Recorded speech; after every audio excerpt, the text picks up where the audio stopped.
We Hey, gonna get it. Colin, that there look like Tom Dubois. Oh, from the Boondocks? Yep. I'm the why I got all the.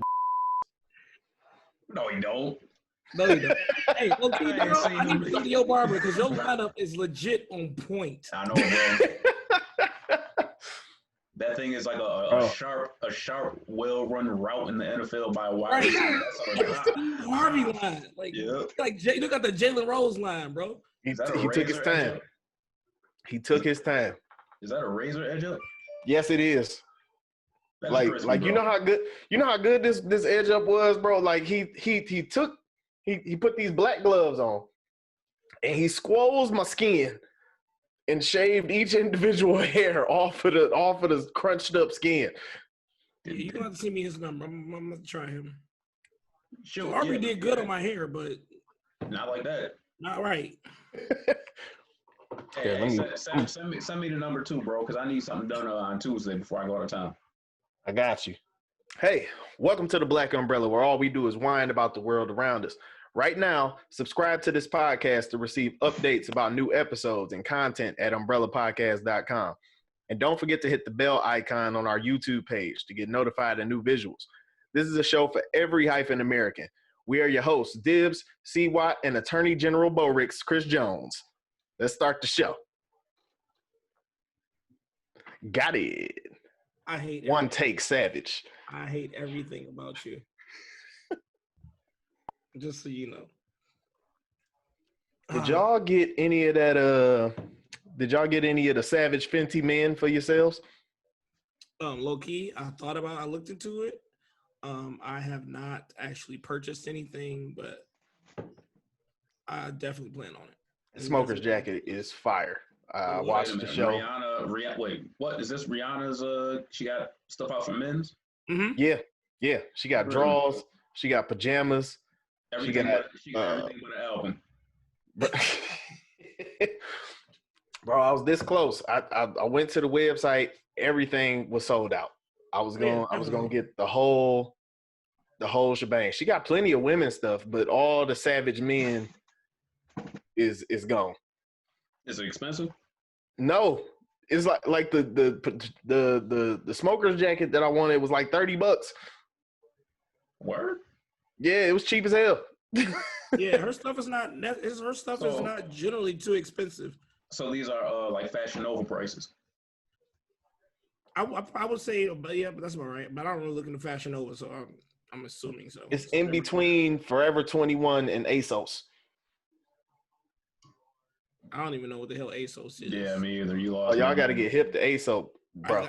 I got on a white Tommy Hilfiger shirt that I bought from TJ Maxx. Like, I am not. ASOS probably got it for $3. Tommy Hilfiger is racist, bro. He sure is. Every other white American. No, come on now. We gonna start this again? It's been a minute. You know I had to throw that out there. You know I had to stir it up. I do this now. Early. Too early, man. I do not share those views with Look, the views and opinions expressed by Chris Jones are purely that and only that of Chris Jones. And I stand by what the hell I said. If I meant it, I mean it. If I'm joking, I'm joking. I enjoyed the break, but I missed y'all, man. It's been a long day. I need to know what we supposed to be talking about again because I completely forgot. Ice Cube and 50. Oh yeah, bruh. I'm ready for this one. All right. So first, we want to dive into everything that's been going on. Welcome back from our COVID break to season 2 of the Black Umbrella. And today we are going to get into our good friend Ice Cube becoming a social activist over the weekend. I think he's. When was his last movie? Like, he was making family movies. Wait, he was a social activist when he started making those family-friendly movies.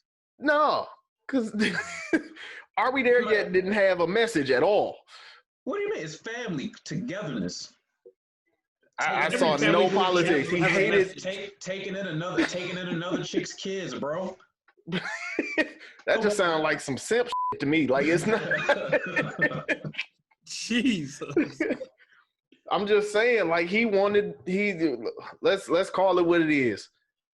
Nia Long was fine before fine was fine. And he wanted some. So the kids came with that. They wasn't even really in the movie. Like, did you notice that they never shared scenes together? Really? Yeah, they did. Nia Long dropped her kids off with a strange man and had him drive them from state to state. I mean, it's in 2020. That ain't too outlandish because we be doing that shit now. But that's wild to me. We ain't gonna get on that. But. That's wild to me. But he went from that. You know, he was the leader of the NWA. Went to making gangster flicks. But you then family movies. The Big Three basketball league. We haven't got there in the timeline yet. You skipped ahead. He went to family movies first. Well, you then he came back and started the Big Three. I mean, Cube has always been outspoken on certain things. However, my issue with the whole situation is that Cube did not play this right. Because I get that the point is like Black America, a lot of Black Americans, they want their voice to be heard. And what they're doing now is they're using the general election to try to advocate for that. Honestly, in my opinion, this ain't the time to do that. See, what should have happened was during the primaries, when we picked our candidate, that's when you should have been talking to whoever. You should have been going to all the candidates and doing all that. Don't wait till now, because now you do nothing but become a pawn. You become a distraction. You become a tool that they're going to use and manipulate to try to make the opposition, or not even to make their opposition look bad. Because like he said, he went to both campaigns. He went to the Biden campaign. He went to the Trump campaign. Biden campaign was like, we'll talk more in depth after the election. Trump campaign was like, oh, we'll adapt some of it into his quote unquote platinum plan. Which, here's my thing with that. It's Trump. It's all fluff. It is all the notion that he's done more for Black Americans is complete and utter. The fact that, after the election, if you vote for me like me, I'll designate the KKK as a hate group. Why not just do it now? Why not be smart about it? Do it now. So then when you go to the debate right now and say, well, I did this for Black America, this, and this, you have more of a leg to stand on instead of, I've adopted this plan, which we all know is You're not going to adopt it. You're not going to do anything for it. $500 billion towards Black businesses? Really?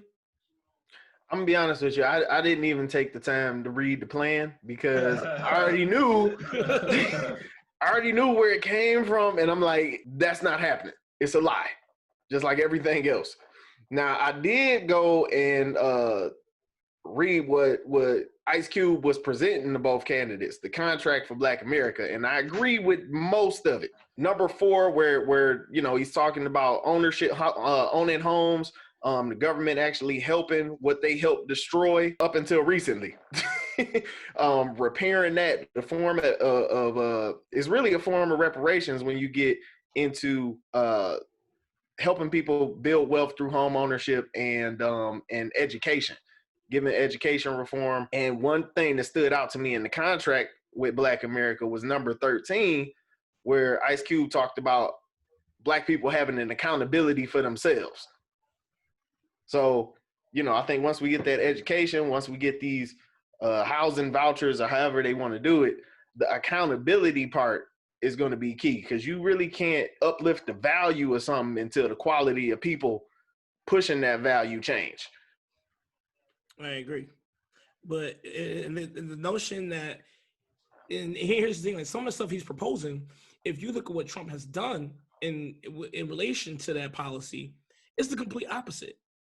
Like right now, you look at housing and all this stuff, like what he's done, he's rolled back the protections that stop people from discriminating against minorities. And he's rolling that back. You think he's going to go and adopt that to help?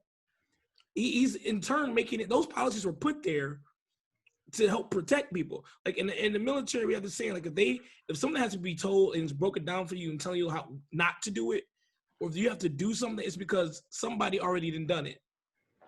Like, yeah, I'm sure there's a word for this, but what he's done as far as like rolling that stuff back, what he's doing is he's saying that there's no problem. Right. He's like, we don't need these protections in place. Exist. Yeah, we don't need these protections in place because there is no racism.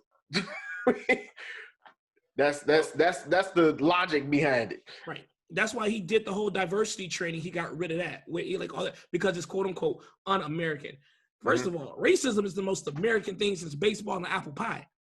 This country was literally built off of racism. It gains its economic and military power is built off of racism. So let's not. Racism and America go hand in hand. I mean, it's like peanut butter and jelly. You can't have one without the other. Trump's got to get those black votes back that he lost when he didn't denounce white supremacy a month back. But I don't even think he lost people with that though. I believe I'm a believer that he's lost quite a few of his black votes by not denouncing white supremacy. His white votes, they're intact. All right, they don't care about things like that. But his black votes, the 3 million black people that voted for him, I'd say he probably lost a couple 100,000. And I believe this election is going to be so close down to the as we get to the end that every vote actually does count this time. This is not going to be a landslide victory. But the thing is, actually, the votes last time counted because had they actually went out and voted, he wouldn't have won. Like the black votes actually, some of those key states, right? Michigan, Wisconsin. Based on the last 4 years and a lot of the things that have been going on in this country, within the past 10 years, black people now our age are about to get out there and they're about to vote. Trump is in trouble right now because of people like us. What does he have to do? Just losing 500,000 black votes, that can be detrimental. Oh, definitely. Yeah, but what about his advocates? His celebrity endorsers. So he has to get. Well, she's a puppet anyway. And she says the things that white people want to say, but they can't say about because they white. Exactly. That's what it is. Okay, so we can rip into her, and it's all cool and all. But if a white person says the thing she says, we rip into them. We really ripping into them. Oh yeah, they cancel. But the thing is with Candace is she's one of those people who she's highly educated. The woman is smart. Yeah, the woman is like she's top tier. Like she's very educated. She will destroy most people in a debate. However, she uses that to manipulate and to she kind of rewrites facts. Like the notion that systemic racism doesn't exist. I don't know if y'all watched the last debate, the vice presidential debate, but Mike Pence damn near said systemic racism didn't exist. Yeah, we can see that in their policy though. Yes. So you play to things of that. So what the black Trump supporters play to that. They're the token. See, racism doesn't exist because look at us. Like, and they get to tap dancing. And that's why, but those black people who think like that are few far in between. Because again, just in the words of the great philosopher, Sean Carter, AKA Jay-Z, still look at Herman Cain. Look at a Trump rally. Yeah, go Trump. My man's died like 3 or 4 days later. They ain't mentioned this man's name since. Trump come down with COVID. Oh, it's no big deal. Bro, dude literally caught it at your convention and died. You didn't even mention that man's name. Republican convention, they didn't even mention him. You do all this for them, and what do they do for you? Nothing. You're just a pawn. You're just a puppet. Like you say the Democratic Party don't care. Look, I'm not voting for Joe Biden because of what he will do. I'm voting for Joe Biden because of what he won't do. And to me, that's what. You say what? I've said it many times on the show. If a cardboard box was the Democratic nominee, that's who I'm voting for. Like somebody asked me, like, well, that sounds good to the they told me like that sounds good to the ear, but like what? That sounds good on paper, but like when in actuality, like no, in actuality, if you think about it, what he won't do, it sounds good. He won't repeal rights for gay people. He won't attack Black Lives Matter and then come out with this policy say I've done more for Black people. You can't sit here and attack our biggest issue that's facing us as a community right now. Still here scream law and order, and even trying to hear or come to any type of compromise, but then say you care about Black people. You want to know what Biden gonna do for black people? Probably nothing. I'm okay with that. He gonna raise the taxes on them rich ones. Yeah, that's why 50 is endorsing Trump. I mean, and here's what I don't get. People saw that and like, yeah, 50 Cent, like, yeah, vote for Trump. Bro, you do tile for a living and you make $40,000 a year. That tax plan is not going to touch you, bro. If anything, you'll benefit from it more. Like, yeah, but see, that's the issue. Raise taxes. Bro, chill out. What is going on where, like, people are so ready to cancel this man for having a legit reason to support Trump? However one-sided it is, this man said, I don't want to pay 60% in taxes. I'm voting for the dude that's not going to make me pay 60% in taxes. And there's nothing wrong with that at all. I honestly expect that. Here's my thing. When it comes to Trump supporters, I don't blame people for being a Trump supporter until I find out their reasoning why. Now, if you do it for purely economic reasons, I can't blame you. I can't fault you for that. Like, who don't want to keep their money? Like, you know, but it's when you start agreeing with the racist rhetoric and the violent rhetoric and shit. That's when I'm looking at you. Like, how do you separate it? Even without that, it almost seems like to me that most Trump supporters don't know what they're talking about, though. Well, so it's as if they are just voting for the guy just to vote for the guy, and it's like, okay, what are his policies? How does he feel about this, that, and the third? Well, it's like the guy from what's that movie called? The Waterboy. The rambling, stuttering, fat guy. They sound just like him, and it's like you don't understand what his policies are, bro. And it's the same thing when people voted for Barack. He don't understand what his policies are. When black people voted for Barack Obama back in 2008, it's like, oh yeah, how you feel about his policies? Fuck them policies. He black. Yeah, he black. But it's like, come on, dude. Listen, I can't blame 50% for voting for him because at the end of the day, what is about? It's about that bread, bro. We about that bread. I mean, I don't blame him for it too. Honestly, the thing is with 50 ignorant. Like, let's just be real. 50 is by far one of like the pettiest of petty. He's king petty, like, bro. Like, for sure, but he makes sense even with his pettiness. He does. Even ignorance sometimes does make sense. However, but it's 50. I don't necessarily see 50 as an influential figure, somebody who I would necessarily listen to when it comes to political matters or anything in life in general, period. However, there is a younger generation of ignorance that listens to that and they feed off that and they hate because they're going to take it and be like, oh, he's going to raise our taxes 60% because they're not going to really look into it. Okay, yeah, he's going to raise 60% on who? People who make $400,000 or more. A lot of the people who listen to 50, you ain't even made $400,000 in your lifetime yet. No.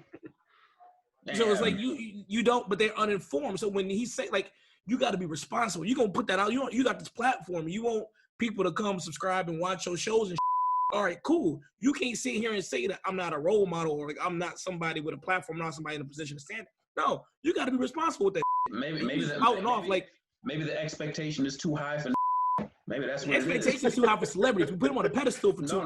I'm saying it's too high for regular like ourselves. The expectation, that we will hold ourselves to each other is you'll hear 50 Cent say that he's going to vote for Trump is because he doesn't want to get taxed 60% because he makes that $400,000. Like us will look at it and be like, oh, that's cool. That makes sense. I'm not even in that bracket, so I ain't even got nothing to worry about. So that's not going to make me vote for Trump. But then there are niggas out there that are like, oh, well, 50's voting for him. I'm going to vote for him. And those are the ignorant, right?